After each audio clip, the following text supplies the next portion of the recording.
Hello, bienvenue sur la chaîne du Colon en vacances. Aujourd'hui, on a Christophe qui est mon mari, le premier colon que j'ai envoyé en vacances, qui a accepté de venir te parler aujourd'hui de son expérience lorsqu'il avait une grave crise de rectocolite qui a très mal tourné, mais je te rassure, il y a une happy end et je vais laisser la parole à Christophe pour qu'il te raconte un peu son histoire qui est assez extraordinaire. Christophe, c'est à toi. Bonjour, je suis Christophe Duc, j'ai 54 ans, Lara vous l'a dit, je suis son mari et cela fait 35 ans que je porte en moi la maladie de la rectocolite. Février 2019, je fais 43 kilos, je suis debout dans cette salle d'hôpital, je décide de stopper mon traitement et le médecin m'annonce que je n'ai plus qu'un mois à vivre. Apparemment, le diagnostic n'était pas très exact puisque je suis devant toi avec mes 64 kilos et voilà, maintenant depuis 3 ans que je vis absolument sans aucun traitement, sans aucune chimie. J'ai gardé mon côlon contre toute attente et tout ça grâce à la méthode P'tit-Lara. Mais je vais d'abord te raconter mon histoire. Effectivement, comme tout le monde, comme la plupart des cas, j'ai commencé dans l'adolescence, j'avais une quinzaine d'années, lorsque les premiers symptômes sont apparus. J'ai rencontré à l'époque un premier gastro-entérologue qui ne savait pas trop de quoi je souffrais et comme j'ai vécu une horrible expérience avec une première colonoscopie qui s'est très mal passée, je ne suis plus retourné voir un médecin pendant presque 10 ans. Et dans la trentaine, les premières crises ont vraiment commencé à s'aggraver. Certes, j'avais le traitement classique Salofalk avec le Pentasa.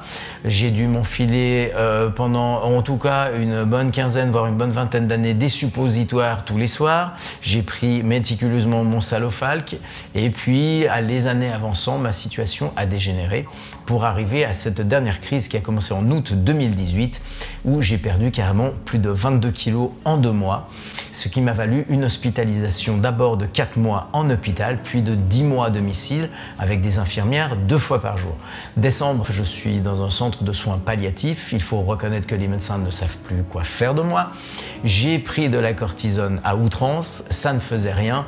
Je suis passé à l'étape évidemment de l'immunosuppression. Rien n'y faisait et malheureusement j'avais trop attendu et il était trop tard pour que je sois opérable. Donc janvier-février 2019, je tente de me sortir de ce guet-apens en étant à la maison. Je suis nourri par la nourriture parentérale, c'est-à-dire j'avais un petit boîtier sur le flanc droit avec une sonde qui partait dans l'artère principale et qui me permettait de m'alimenter, mais je n'étais évidemment plus en état du tout d'ingérer quoi que ce soit. Alors pour t'expliquer un peu dans les détails, ça veut dire 40 fois par jour aux toilettes, des douleurs absolument épouvantables, des hémorragies irracontables, des évanouissements, parfois de la morphine car les douleurs étaient véritablement inacceptables.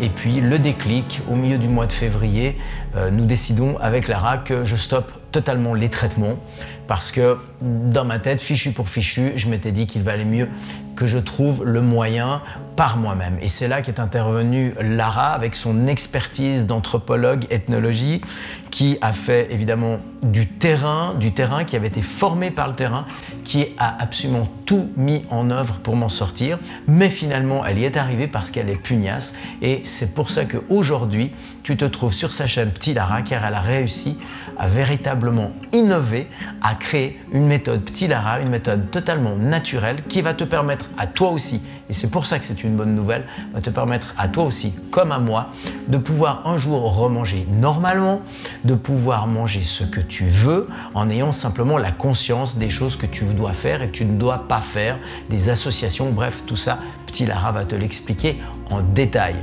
Donc mon message c'est, où que tu en sois dans ta maladie, ne désespère pas. Ne crois pas que tu vas vivre toute ta vie avec des traitements. Ne crois pas que la colectomie est irréversible, que tu ne peux pas revenir sur tes pas. J'incarne véritablement cette possibilité. Tu vas devoir faire preuve d'un tout petit peu de discipline, de suivre exactement à la lettre ce que te dit P'tit-Lara. Et puis tu vas voir que très rapidement, d'ici quelques semaines, tes symptômes vont finir par diminuer, ton taux de CRP va diminuer. Moi j'étais à 200 de CRP, je n'avais plus aucun fer en moi, je faisais 43 kilos et tu vois, aujourd'hui je suis en pleine forme, je fais du sport, je travaille 14 heures par jour, j'élève ma fille. Hier soir j'ai mangé une raclette, aujourd'hui des spaghettis à la sauce bolognaise.